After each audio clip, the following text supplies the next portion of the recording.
sabar, dan Sohibul Quran. Kepada Ustaz Muhammad Abdul Qadir kami persilakan.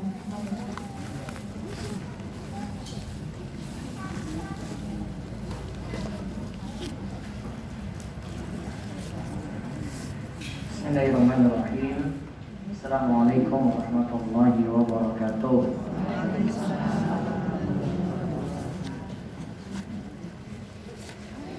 Alhamdulillah, nahmaduhu wa nasta'inuhu wa nastaghfiruh wa na'udzu billahi min shururi anfusina wa min sayyiati a'malina.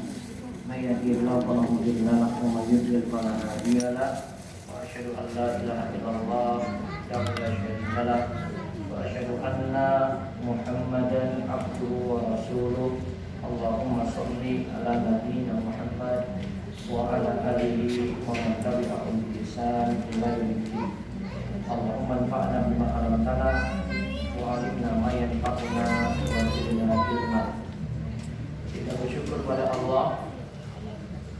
Selawat serta salam semoga tercurah pada junjungan kita Nabi Agung, Nabi yang mulia, Nabi kita Muhammad sallallahu alaihi wasallam.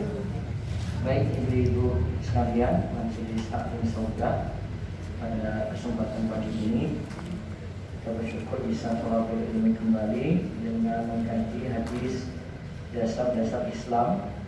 Kita sedang masuk ke hadis Al-Arba'in An-Nawawiyah yang ke-23. Kita lihat bahasanya mengenai keutamaan bersuci, sholat, sabar, dan Sahihul Quran. Dari Abu Malik Al-Harith bin Asim Al-Ash'ari radhiyallahu anhu qala Rasulullah sallallahu alaihi wasallam at-tuhuru syatrul iman walhamdulillahi tamla'ul mizan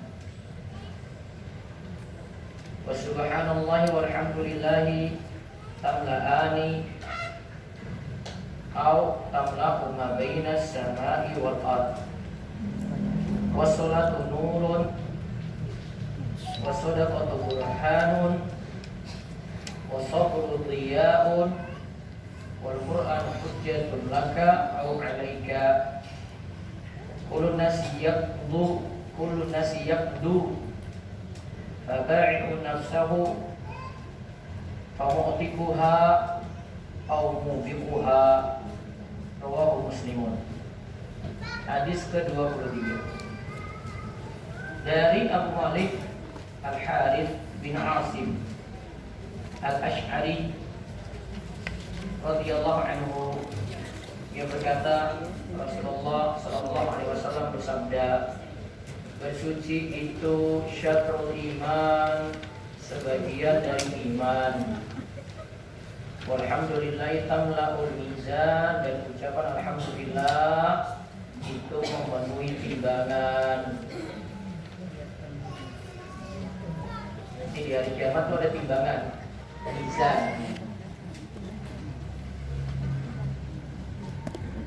Wa subhanallahi walhamdulillahi, dan ucapan subhanallah dan alhamdulillah, keduanya memenuhi antara langit dan bumi. Keduanya memenuhi antara langit dan bumi. Wassalatu nurun, salat adalah cahaya. Wassadaqatu burhanun, sedekah adalah bukti nyata. Wasabru dhiya'un, sabar adalah sinar. Wal Qur'anu hujjatun laka aw 'alaika, Quran itu hujjah yang membelamu, yaitu yang mendukung kita, atau bisa jadi juga hujjah yang menuntutmu. yang kita itu jadi binasa gara-gara tidak menjalankan Al-Quran. Setiap manusia itu berbuat seakan-akan ia menjual dirinya, fabay'un nafsahu, dia jual dirinya, famu'tikuha au mubiquha, ada yang memerdekakan dirinya sendiri dan juga ada yang membinasakan dirinya sendiri.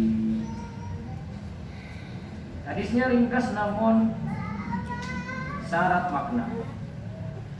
Pertama bahas tentang bersuci, lalu keutamaan zikir. Kedua, terus keutamaan salat, terus keutamaan sedekah, terus keutamaan sabar. Dari mana? Yang keenam, orang yang jalankan Al-Quran, sahihul Quran. Terus yang ketujuh, orang yang beramal. 7 poin dibahas dalam hadis yang singkat ini dari Abu Malik Al-Harith bin Asim Al-Ash'ari. Kita lihat bersuci. Kita lihat yang bahas pertama, bersuci terlebih dahulu. Bersuci yang dimaksudkan adalah meninggalkan kesyirikan, dosa dan maksiat serta berlepas diri darinya.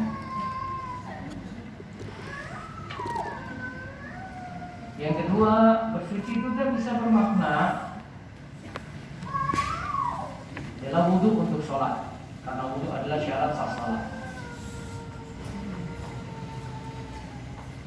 Berarti ringkasnya bersuci itu ada 2 makna, ada makna hissi dan ada makna indrawi.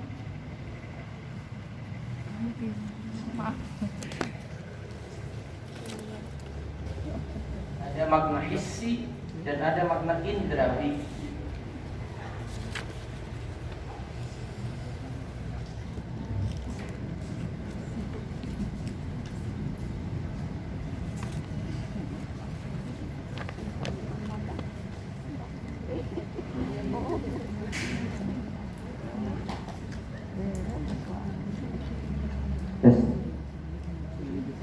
At-tuhuru.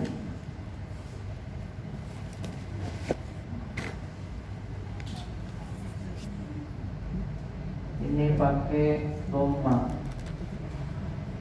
Maknanya itu aktivitas bersuci.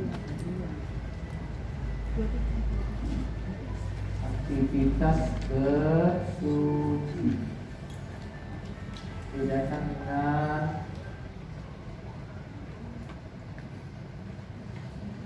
at-tahuru, maknanya air untuk bersuci. Nah, bersuci ada 2 bentuk, ada bersuci isi indrawi. Berarti kita lihat langsung aktivitasnya.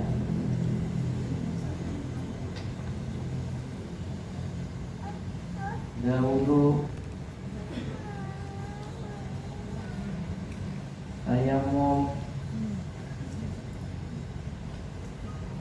mandi, wudu, tayamum, mandi. Kelihatan Bu? Sudah kelihatan? Dengar saya aja. Terus yang kedua, bersuci maknawi.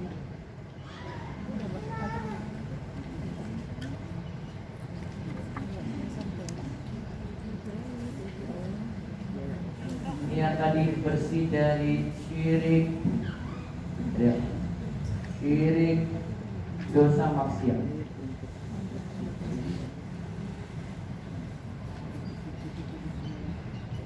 Bersih dari syirik dan dosa.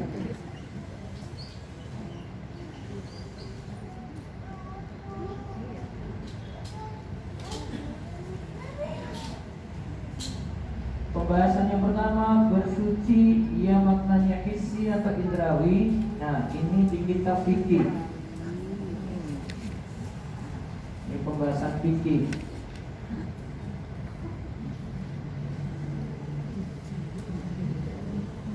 Kalau bersuci maknawi, bersih dari syirik dan dosa, ini di kitab akidah dan tazkiyatun nufus, manajemen kolbu.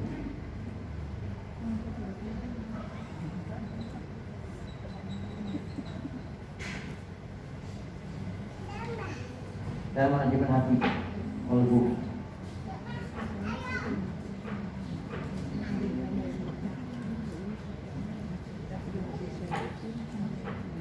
Pembahasannya lama, dua ini.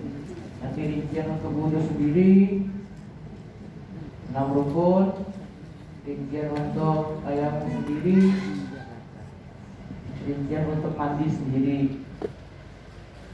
Ini mesti sekolah lagi Bu ini. Sekolah lagi. Rong tahun baru selesai. 4 semester itu. Terus yang maknawi, nah itu di kitab akidah, dari kitab tauhid atau di manajemen hati. Lama juga belajar. Kayak pembahasan Nabi SAW ini luas. Penjabarannya untuk penguraian dari dalil-dalil yang lainnya. Nah tadi disebut at-tuhur syatrul iman. Bersuci itu sebagian dari iman. Bersuci.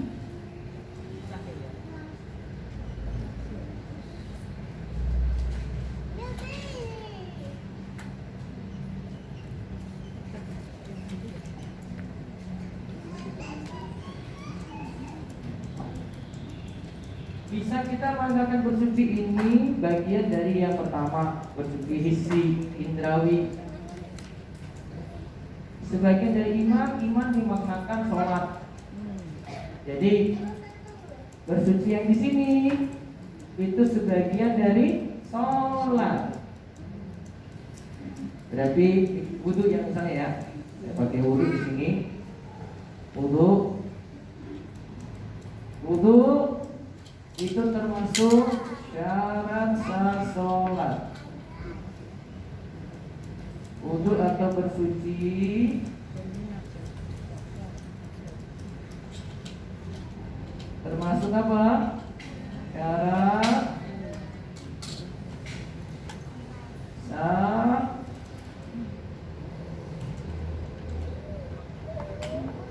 sholat.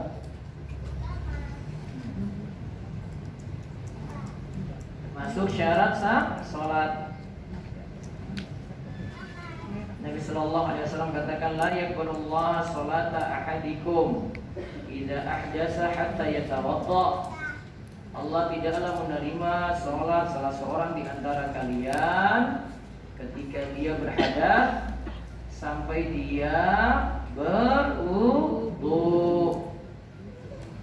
Berarti wudu merupakan syarat sah sholat. Kalau wudu tidak dilakukan, sholatnya gimana? Sholatnya tidak sah. Cukup dengan sujud sahwi? Tidak cukup. Termasuk orang yang lupa wudu lantas sudah sholat. Lupa wudu lantas sudah sholat. Berarti dia lupa melakukan syarat. Dia lupa melakukan syarat. Maka karena lupa melakukan syarat, syarat harus dilakukan ulang. Berarti sholatnya tidak sah, wudu diulangi, atau dia kerjakan wudu dulu, baru kemudian melaksanakan sholat.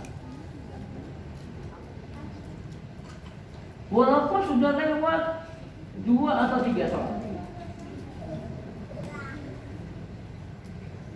Subuh lupa wudu, langsung sholat. Sudah sholat zuhur lagi, dia wudu. Asar lagi, nah baru mau maghrib keingat, ya Allah tadi subuh saya langsung sholat tidak wudu. Berarti apa sholatnya? Tidak sah. Disuruh wudu lagi, kemudian pulang. Sama seperti ada yang junub subuh hari, dia tidak mandi besar, dia cuma wudu saja. Maka kalau cuma wudu saja untuk sholat subuhnya, sholat subuh tidak sah. Meskipun sudah lewat 2 atau 3 sholat. Subuh junub, cuma wudu, terus kerjakan sholat. Zuhur, belum mandi juga tuh berarti kan? Cuma mandi pagi bukan mandi junub. Betul nggak? Nih, ibu mandi pagi mandi junub nggak? Maksudnya begini, berbeda kok. Hah? Kita tidak pakai niat mandi tak? Kita malah lebih niat. Maka zuhur dia masih junub, asar masih junub, maghrib baru ingat, ya Allah saya semalam itu junub, subuh saya belum mandi junub, langsung sholat subuh hanya wudu, maka sholat diulangi apa?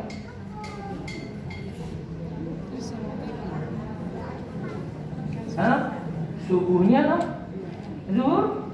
Ya belum mandi junub kok. Zuhurnya terus asarnya ingatnya pas maghrib. Mandi dulu baru dia kerjakan sholat subuh, sholat zuhur, sholat asar, baru sholat maghrib. Apa?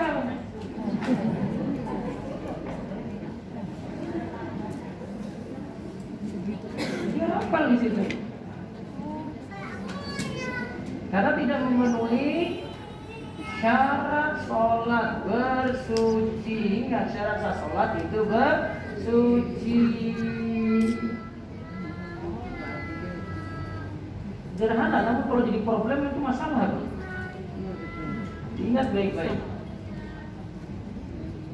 Nah itu yang dimaksud tadi, wudu itu syarat sah sholat. Karena tadi bersuci dimaknakan dengan bersuci hissi, iya kan? Ada wudu, ada tayamum, ada mandi. Sedangkan sholat dimaknakan sedangkan iman, urusyatul iman, bersuci sebagian dari iman. Iman dimaknakan dengan sholat, seperti di ayat ini. Wa makana Allahu liyudhi'a imanakum. Ini ketika pemindahan kiblat nih. Allah makana bermakna nafi. Allah tidak liyudhi'a, menyia-nyiakan imanakum, iman kalian. Iman di sini maksudnya apa? Salat kalian. Emangnya pemindahan arah kiblat dari mana ke mana, Bu? Dari Baitul Maqdis ke Masjidil Haram. Pemindahannya itu.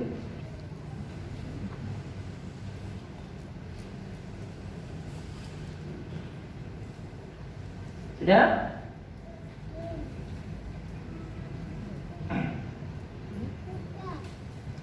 Jadi pengertiannya bisa dua ya, bersuci bisa makna secara maknawi, bisa secara isi, dua-duanya dipakai. Lihat pengertian lagi di bawah. At-tuhur artinya perbuatan untuk bersuci. Tadi yang saya sebut at-tuhur, to-nya di dhamma. To-nya di dhamma. At-tuhur itu artinya perbuatan untuk bersuci, aktivitas bersuci. Sedangkan at-tahur, to-nya fathah. Artinya air yang digunakan untuk bersuci, airnya. Berarti air untuk wudu, itu namanya tahur. Sama seperti kata al-wudu artinya aktivitas wudu. Sedangkan al-wudu adalah air yang digunakan untuk berwudu. Terus sekarang masuk yang kedua tentang zikir. Ada sini bacaan alhamdulillah, ada bacaan subhanallah. Dikatakan bacaan alhamdulillah memenuhi timbangan Sedangkan bacaan subhanallah dan alhamdulillah memenuhi langit dan bumi. Bisa jadi dengan dua bacaan tersebut bersama-sama atau salah satunya.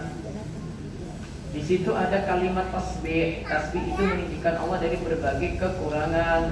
Sedangkan tahmid, alhamdulillah, itu adalah menyifatkan Allah dengan berbagai sifat kesempurnaan. Perhatikan berikut ini.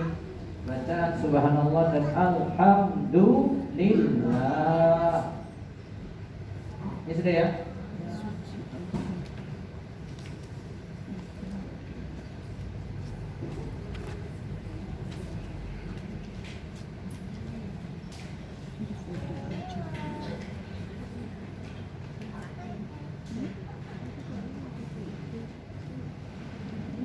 Bacaan subhanallah.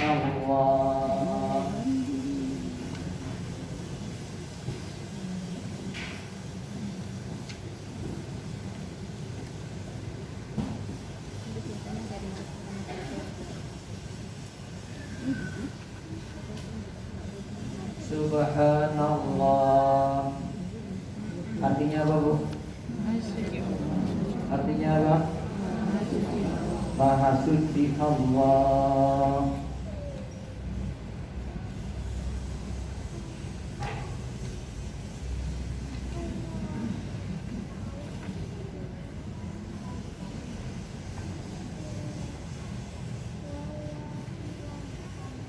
Di sini makna subhanallah adalah menyucikan. Menyucikan Allah dari sifat-sifat kurang.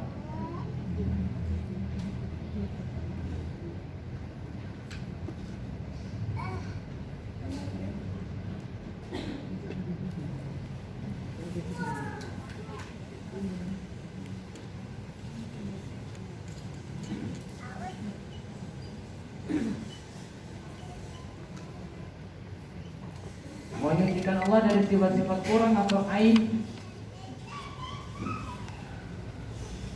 Misalnya Allah punya keturunan, Allah itu beranak, Allah bergantung pada yang lain. Itu makna subhanallah. Kita sucikan Allah dari sifat-sifat kurang. Terus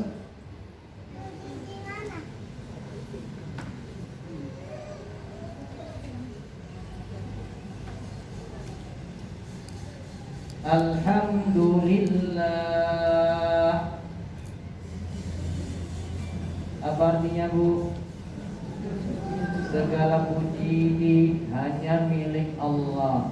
Segala puji-pujian yang maha tinggi hanya milik Allah. Segala puji-pujian yang maha tinggi, yang maha sempurna, hanya milik Allah.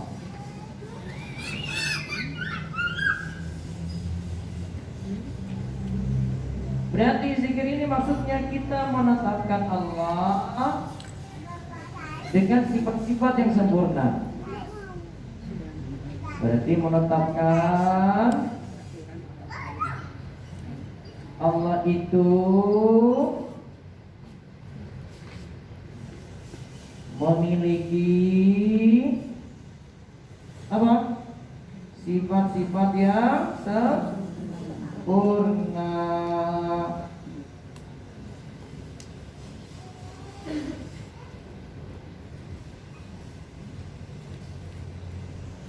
Dan kalimat subhanallah dan alhamdulillah itu biasa berbarengan. Contoh zikir yang lain, subhanallah wa bihamdi. Ya kan?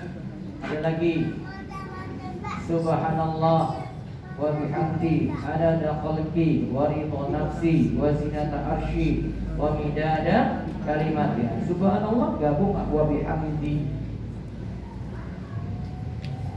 Subhanakallahumma rabbana wa bihamdika. Rabbana wa bihamdi wa bihamdika. Hamdi. Nah, subhana depan, di tengahnya hamdi. Allahumma firli. Subhanallah digandengkan selalu dengan alhamdulillah. Subhanallah itu tujuannya membersihkan.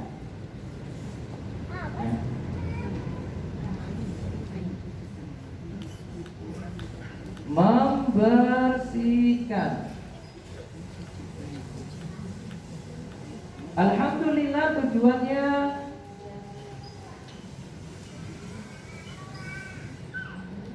menghiasi. Menghiasi atau mengisi. Jika ada gelas kotor isi kopi, kita mau minum air putih, mana yang dilakukan dulu, Bu? Diisi dulu apa dicuci dulu? Diisi dulu apa dicuci dulu? Dicuci dulu, membersihkan dulu, baru kemudian menghiasi, diisi. Maka bersihkan dulu dari sifat-sifat kurang, baru Allah ditetapkan sifat-sifat yang sempurna. Itu kaidah itu, membersihkan dulu baru mengisi, baru menghiasi. Bahasa Arabnya at-takhliyah qabla tahliyah.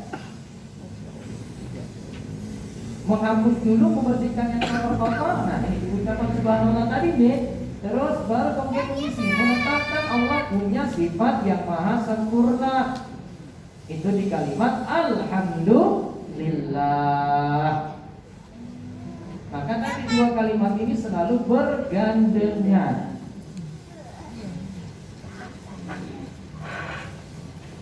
Sama seperti surat Al-Kafirun, pasangannya biasanya surat apa?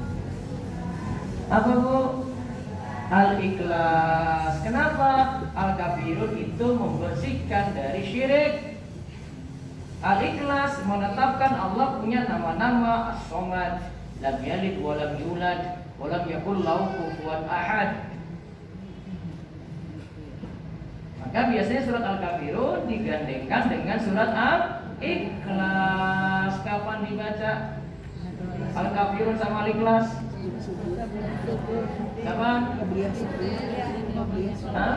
Qobliyah subuh. Kapan lagi? Kapan lagi, Ibu?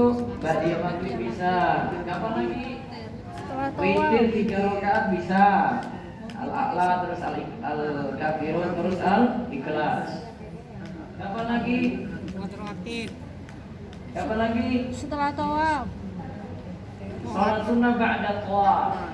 Salat sunnah ba'da tawaf. Di belakang makam Ibrahim. Kapan lagi? Al-Kafirun sama Al-Ikhlas. Kapan? Ada lagi offline.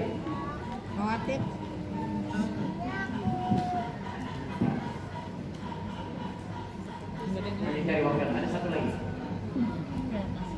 Malam Jumat, sholat maghrib. Biasa dibaca berbarengan Al-Ikhlas dan Al-Kafirun. Baik. Tadi disebut wa subhanallah walhamdulillah tamla'ani. Yang pertama dulu, alhamdulillah itu memenuhi timbangan. Berarti keyakinan seorang muslim adalah dia meyakini pada hari kiamat itu ada mizan. Ada mizan atau timbangan. Ada nggak kita lihat bahasa? Ada mizan atau ada timbangan. Dan hadis ini menunjukkan keutamaan zikir subhanallah dan alhamdulillah. Terus penjelasan berikutnya lagi. Wassalatu nurun. Salat itu cahaya. Yaitu cahaya pada hati, cahaya bagi wajah. Cahaya ini adalah hidayah dan juga akan menjadi cahaya pada hari kiamat. Berapa cahaya berarti? 4. Cahaya pada hati, cahaya pada wajah, cahaya diberi hidayah, nanti cahaya pada hari kiamat. Karena orang yang dikumpulkan pada hari kiamat itu dibedakan mana muslim mana bukan, itu dilihat dari dia sholat atau dia tidak sholat. Orang muslim tampak dari cahaya karena dia sholat. Dia wudu, dia sholat. Nah, itu membedakan nanti kita dengan umat lainnya.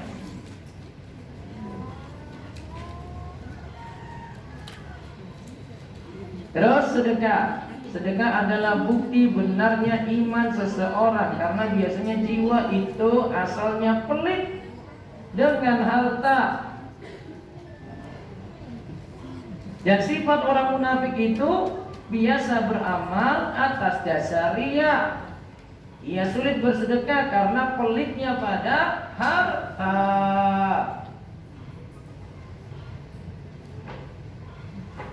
Nah, di garis bawah situ Bu, sifat seseorang itu pelit dengan hartanya.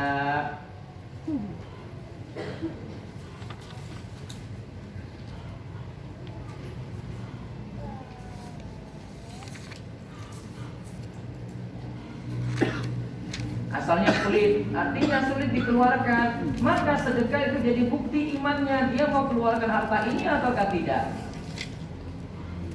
Terutama kalau mengeluarkan harta, mulai dari mana dulu Bu?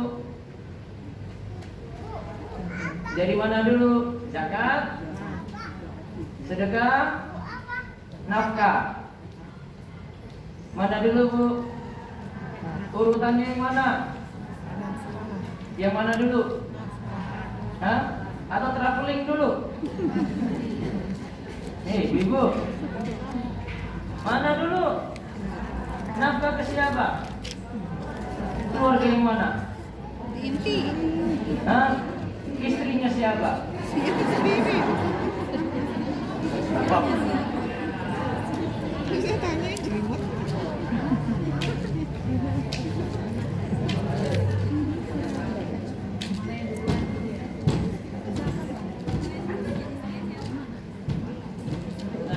Tanya dari yang wajib dulu, yang wajib. Pengeluaran harta. Wajib dulu apa Bu? Wajib apa? Nafkah dulu, nafkah keluarga.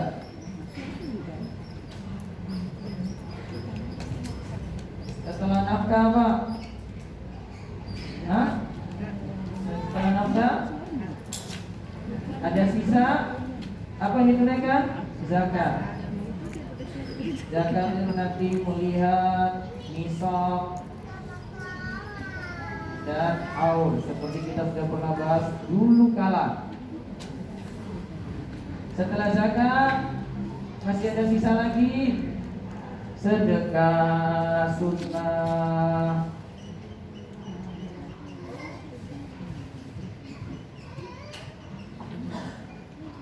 Kasih orang tua di mana Bu? Beri orang tua di mana? Yang mana? Hah? Nafkah keluarga. Kapan beri orang tua jadi wajib? Ketika orang tua tidak punya kerja lagi dan tidak punya penghasilan, baru jadi wajib. Kenapa itu masuk itu? Terus yang kedua zakat. Kalau ada sisa, baru kemudian sedekah. Nah, urutannya kayak begini.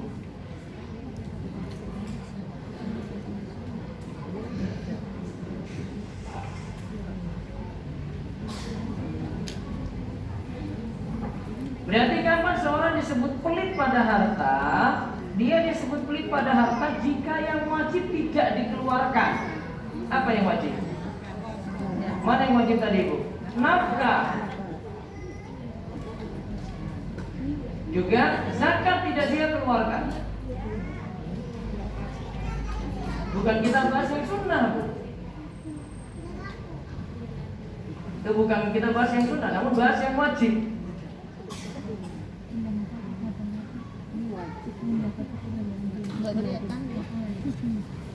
Nah, terus yang berikutnya lagi, setelah sedekah, sabar. Mari saya bahas di jilid. Apa arti sabarnya? Apa arti sabar Ibu? apa? Menahan diri, menahan hati, menahan lisan, menahan anggota badan. Ya toh? Menahan hati, menahan lisan, menahan anggota badan. Di sini disebut sabar itu mencakup 3 hal. Ada sabar dalam ketaatan, ada sabar karena menjauhi maksiat, ada sabar menghadapi takdir yang menyakitkan. Takdir itu dari sisi siapa menyakitkan, Bu? Dari sisi siapa? Allah yang tetapkan takdir, Allah tetapkan takdir yang menyakitkan, atau manusia yang merasakan sakit? Manusia yang merasakan sakit. Berarti takdir yang Allah tetapkan gimana? Semuanya baik.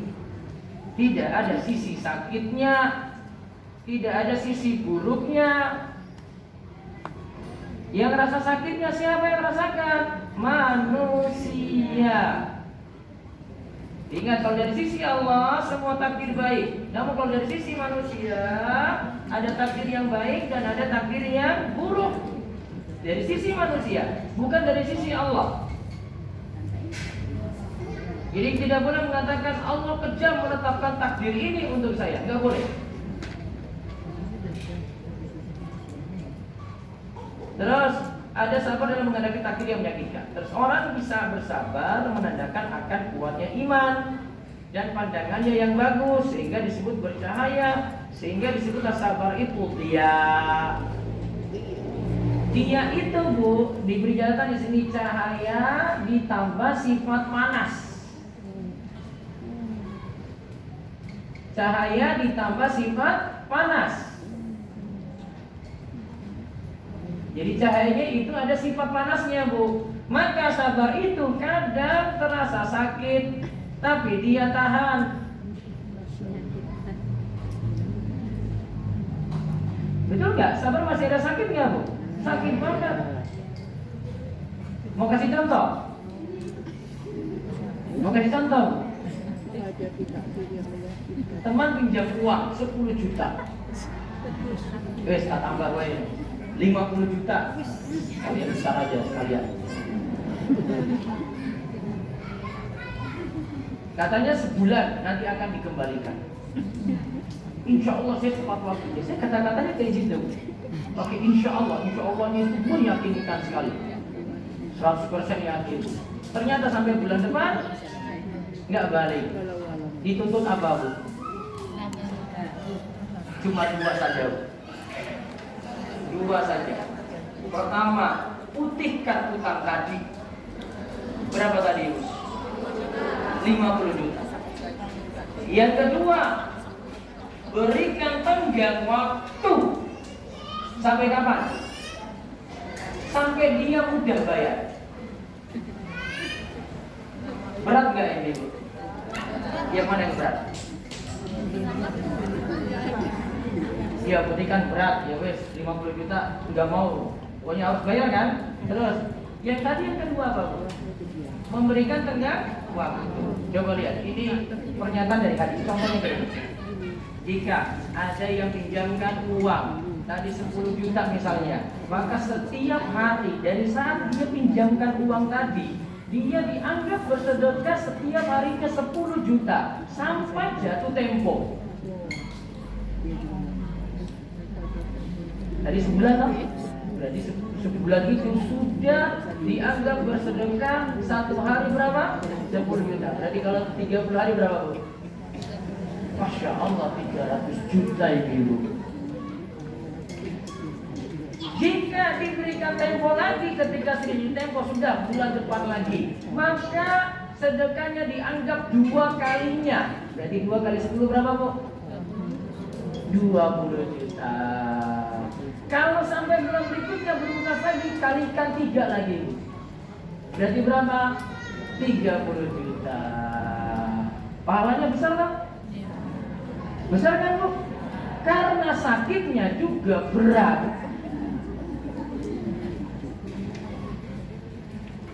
Karena sakitnya berat. Al-jazau min jinsil amal. Yang namanya balasan itu sesuai dengan amal perbuatan. Balasannya besar dengan kita, bukan dituntut untuk sabar. Berarti ibu milih mana? Atau Balanya lebih pintar. memberikan tenggang waktu? Gitu. Milih mana? Bu? Kayaknya Urusan itu ya tergantung udah besar harus merasa dan pinjamannya karena kita nggak mau mikir utang. Repot-repot ngutang. Kalau 200.000 mah. Wes, Balanya lebih besar. sudah, saya buktikan Pak, nggak usah lagi bayar. Saya sudah ikhlas lillahi ta'ala. Kalau 50 juta, Kasih sebentar aja ketika minta. nih ibu, Kan ada orang 50 seperti itu. juta berani, putihkan. Paling ada Berani. ngasih enggak. Paling putihkan itu gara-gara dia nggak pernah bayar lagi. Sudah putus asa, sudah nggak putus Urusan selesai. dengan piutang pinjam wis rasa Tapi demo masih aja. sakit juga di situ. Begalin lagi Sisa selesai. banyak. Tapi ternyata Maka kenapa sabar itu disifati dengan ria, cahaya ditambah dengan sifat apa bu? Panas. Lalu berikutnya Al-Quran itu bisa jadi hujjatun laka atau hujjatun alaika. Lihat di sini.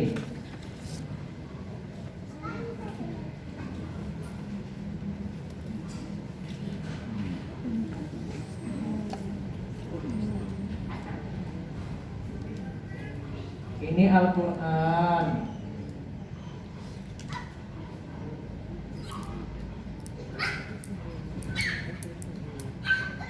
Ini bisa jadi hujjah laka. Pakai ini bu. Laka.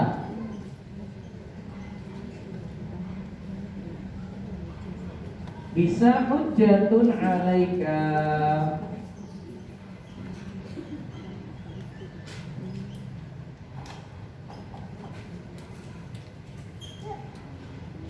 Hujjatun laka itu berarti Al-Quran itu jadi pembelamu, yang mendukungmu, membelamu.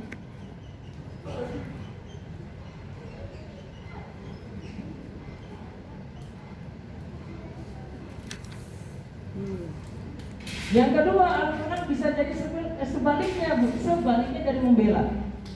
Apa berarti lawan dari membela, Bu? Hah? Menuntutmu artinya tidak membelamu, mencelakakanmu. Bisa menuntutmu.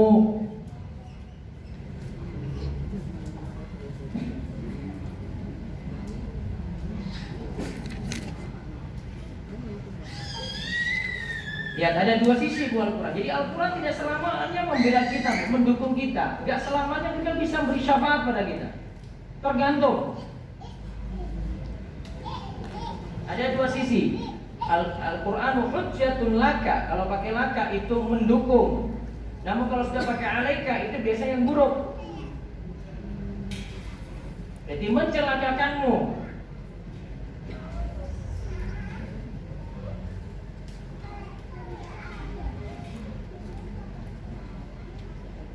Kapan Al-Quran membela kita? Lihat kalimat selanjutnya, Bu. Al-Quran bisa mendukung, menjadi pendukung jika kita membenarkan, menjalankan perintah, menjauhi larangan yang ada di dalamnya, serta membacanya dengan benar. Coba, ada berapa poin itu, Bu? 4 ya. 1. Membenarkan. 2. Menjalankan perintahnya. 3. Menjauhi larangannya. 4. Membacanya dengan benar. Jangan dibatasi hanya salah satu saja.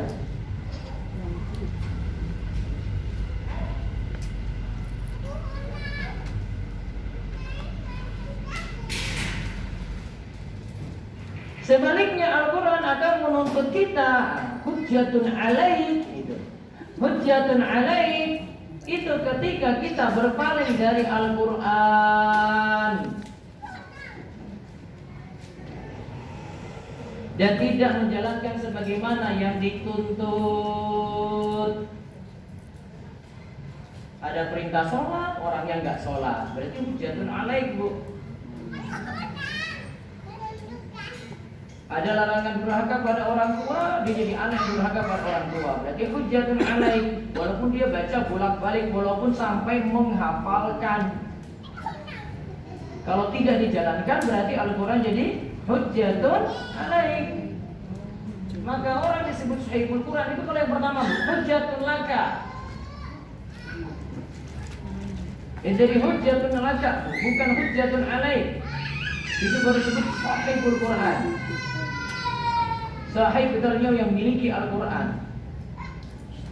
Dia baca, dia jalankan, dia benarkan dulu. Dia baca, dia benarkan, dia jalankan perintah, dia jauhi larangan. Bisa kaji seperti ini, bisa jalankan Al-Quran, jauhi larangannya. Kalau kita kaji secara lebih mendalam, kita kaji secara lebih mendalam, bukan hanya sekadar Al-Quran itu dibaca saja. Maka ingat sekali lagi, Al-Quran bisa mendukung kita, membela kita, bisa juga apa? Menuntut kita pada hari kiamat. Lihat hadis berikut ini yang menjadi dalil Al-Quran itu meninggikan derajat seseorang. Ini cerita Nafi' bin Abdul Haris pernah bertemu Umar di Usfan, dan ketika itu Umar menugaskan Nafi' untuk mengurus kota Mekah. Umar pun bertanya, kalau begitu siapa yang mengurus penduduk Al-Wadi?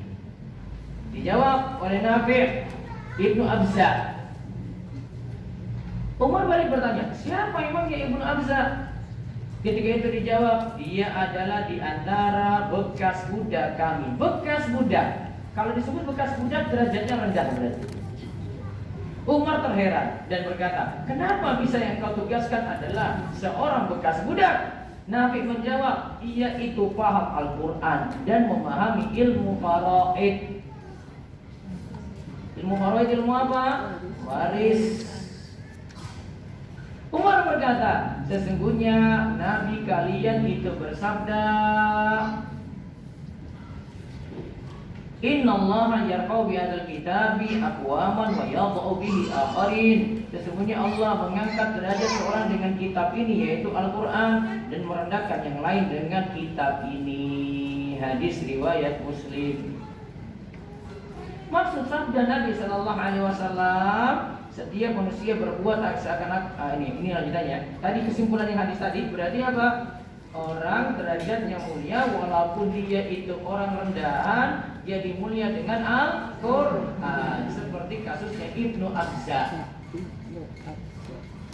Lalu bagian terakhir disebutkan maksud sabda Nabi SAW, setiap manusia berbuat seakan-akan dia menjual dirinya, ada yang memerdekakan dirinya sendiri dan ada yang membinasakannya. Manusia terbagi menjadi dua.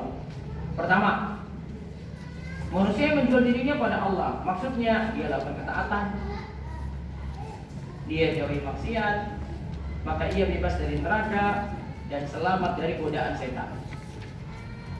Manusia jenis kedua adalah manusia yang menjatuhkan dirinya dalam maksiat dan dosa, ia terjatuh dalam syahwat yang terlarang, itulah yang mengantarkan ia pada neraka. Nah, kesimpulannya dari hadis ini yang pertama, hadis ini menunjukkan keutamaan bersuci.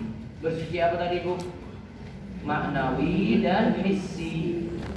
Maknawi itu yang membersihkan dia dari syirik, dosa, maksiat. Yang hissi tadi ada wudu, ada mandi, ada tayamum. Terus yang kedua, hadis ini menunjukkan keutamaan kalimat tahmid alhamdulillah dan tasbih subhanallah.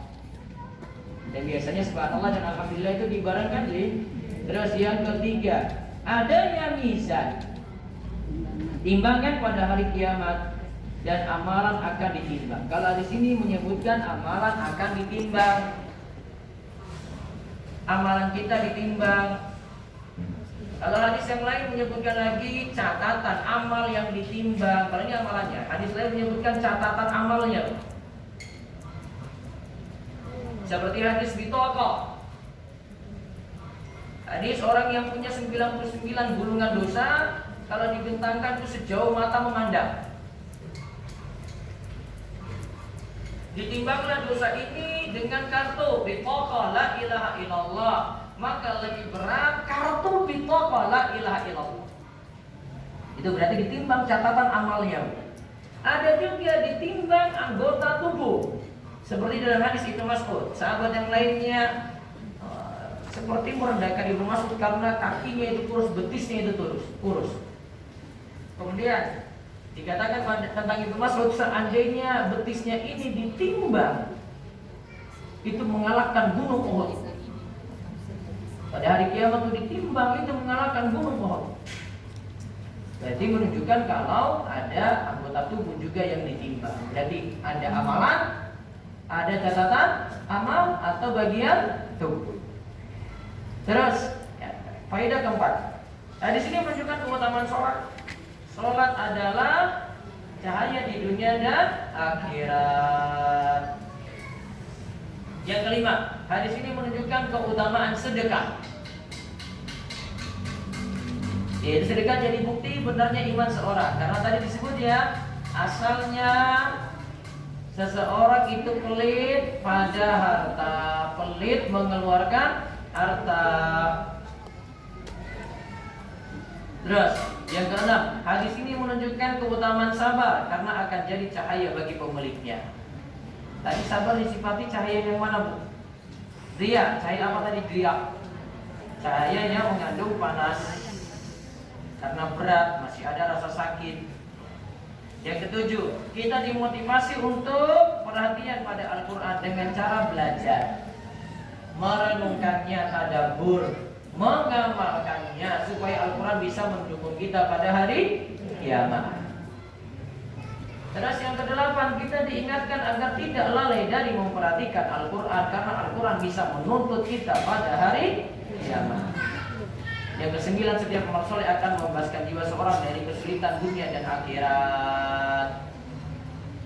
Terus yang ke-10, setiap amal kejelekan akan menjadikan seorang sebagai wali setan dan mengantarkannya pada jurang neraka. Wallahu a'lam bishawab. Dan semoga jadi ilmu yang manfaat. Ya, monggo jika ada pertanyaan. Monggo. Oleh buku yang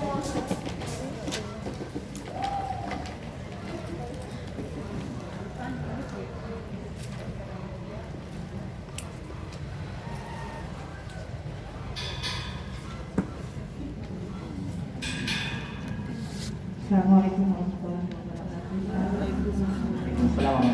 Saya sendiri mau bertanya, jika dia seorang muslim tapi dia tidak sholat, apakah nanti di akhirat dia tidak ada cahaya, dan apakah dia masuk dalam golongan kafir, munafik atau muslim? Padahal dia muslim tapi dia tidak sholat. Sesuai tekstual hadis seperti itu. Al-ahdu alladhi bainana wa bainahum as-shalah faman taraka faqad kafar. Perjanjian muslim dan kafir itu mengenai sholat. Siapa yang meninggalkan sholat maka dia kafir. Hukum akhiratnya berat. Kalau dunia pokoknya hati-hati. Karena polis ini jadi Nabi Allah SAW sendiri.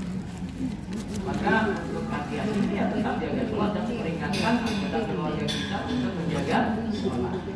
Di samping tadi hadis tentang as-sholat nur, sholat itu cahaya. Berarti kalau tidak sholat tidak mendapatkan cahaya pada hari kiamat sehingga tidak bisa digolongkan jadi umat Nabi Muhammad SAW. Ada lagi?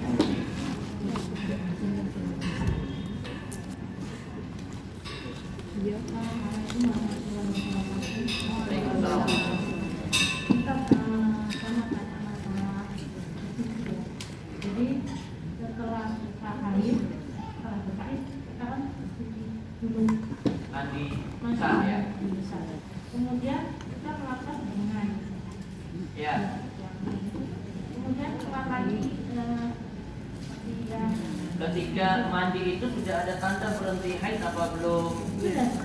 Apa tandanya? Masuk baik atau cukup kering atau keluar cairan putih? Kering. Ya sudah. Terus ketika setelah mandi darah keluar lagi, maka dianggap haid lagi. Bersih lagi baru ya mandi terus sholat. Oh iya, kalau ini ya. Kalau ini setelah itu Berikutnya lagi itu masih langsung mengantar gitu. Cerdas bersedekah, cerdas dalam bersedekah. cerdas dalam bersedekah. Iya, saya pernah mendengar dengan dia bahwa sedekah sedikit tapi pahalanya pengawin. Jadi cariin apa Jangan berhenti. ada hal-hal itu kan banyak. Ini ya banyak macamnya ya, ada untuk kafir, sholat, macam-macam. Apa kita tetap akan melihat amal jariah? Baru sampai sini, baru sampai sini. Bebas sih mau di mana saja, yang penting tadi urutannya jelas, ada nafkah, terus zakat, terus baru urutannya sedekah. Dia mau salurkan yang penting dia lihat masalahnya bisa gitu, dan memang kebutuhannya penting untuk itu. Karena kebutuhannya penting, terus masalahnya bisa disalurkan untuk itu. Gitu, bebas. Ada lagi? Ya. Waalaikumsalam warahmatullahi wabarakatuh. Izin bertanya, mana yang harus diprior antara hutang dulu atau mau berangkat terus kemudian kalau Bayar utang dulu atau untuk berangkat umroh. atau berangkat umroh, tergantung utangnya jatuh temponya kapan. Nah ini misalnya saya mau berikan utang kepada saudara dan kemudian tidak ada jatuh tempo, dibayar aja Seikhlasnya, maunya kapan saja, akhirnya nggak bayar-bayar. kemudian dia berangkat umroh. Ya. Lalu saya mana? Terus Saya harus bagaimana kalau gimana kita loh? memang menghutangkan saudara itu kayak begitu. Nggak ada tenggang waktu, nggak kasih jatuh tempo, bayarnya terserah. Namun ketika tidak dibayar sakit sekali. Kalau dia kalau dia nggak berangkat umroh nggak apa-apa ya. Tapi saya lihat Iya, itu paketnya bukan main, apalagi sampai di sana dia tapi kan dia foto-foto. Ini saya di Mekah ini, guys. Yang lihat juga emosi, apalagi yang pinjamkan dia uang. Makanya ingat Bu, utang itu kalau pinjamkan pada orang pertama, catat Bu. Yang kedua, kasih tenggang waktu. Jangan semaunya bayar. Yang ketiga, kalau bisa minta jaminan. Kalau cuma sekadar percaya saja, itulah yang membuat utang itu nggak dibayar-bayar. Minta jaminan Bu. Utang 50 juta, masa cuma ini cuma teman saya saja. Iya, cuma teman saja. Kalau nggak bayar-bayar, teman diputus Bu. Tiga ini kan yang punya catat, kasih tenggang waktu, tenggang waktu yang jelas. Yang ketiga apa? Apa Bu tadi? Kalau bisa minta jaminan. Jaminannya apa? Sehingga kalau tidak lunas, jaminannya ini bisa dipakai untuk menutupi utang. Walaupun tidak semua utang yang tertutupi dengan jaminan. Gitu. Ada lagi? Ibu tadi bilang mau usap kepala sampai mana? Kepala sampai mana? Sampai tengkuk. Maka rambut yang diusap cuma sampai tengkuk saja. Ibu tetap sama seperti laki-laki kalau usap kepala. Sebenarnya gini, tarik ke depan sampai tengkuk, tarik lagi ke depan. Ini udah tarik ke sini, tarik terus ke belakang itu enggak. Dia rambut di belakang sini bukan roksi, bukan rambut kepala. misalnya mengusapnya itu cuma bagian ekor belakang rambut yang di luar dari kepala, wudunya tidak sah karena rambut itu bukan bagian dari rambut ke kepala. Rambut kepala cuma sampai sini. Di bagian kepala yang tadi. Iya, jadi bagian kepala. Rambutnya di bagian kepala sampai ke sini. Untuk itu saat kita di luar rumah biasanya kan mengenakan jilbab, tapi ada jilbabnya lagi itu Mengenakan jilbab terus masih ada jilbabnya lagi karena di luar rumah itu mungkin agak kurang lepas jadi keringanan atau berarti tanya wudu di luar rumah bagaimana kalau pakai jilbab? Begitu. Cari tempat tertutup. Toilet. Kalau tidak, untuk mengusap kepala tanpa ibu lepas jilbab. Karena dalam mazhab sebut kepala itu diusap sebagian, maka dua cara saja. Pertama, jilbab terpakai. Ini nggak main asal copot-copot aja loh. Apalagi orang kota. Kalau orang desa saya masih maklumi loh. Ini kali karena belum paham. Tangan telas basah, terus dimasukkan di bawah jilbab. Basah ya. Dapat sebagian basah. Atau tangan dibuat basah sekali, terus ditaruh di atas jilbab. Yang penting ada air yang masuk kena rambut. Ini dibanyakin terus, nah air turun tuh kena kepala. Sabun. Yang tidak boleh gimana? Tangannya cuma terus biasa, terus usap jilbab, air nggak masuk, nggak boleh. Jadi tidak mengusap rambut kepala. Telinga gimana bu telinga? Telinga boleh ditinggalkan karena mengusap telinga bagian sunnah bukan wajib.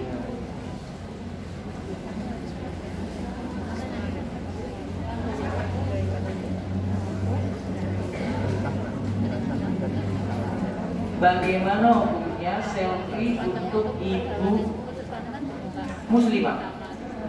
Ada yang melarang dan ada yang membolehkan. Aduh,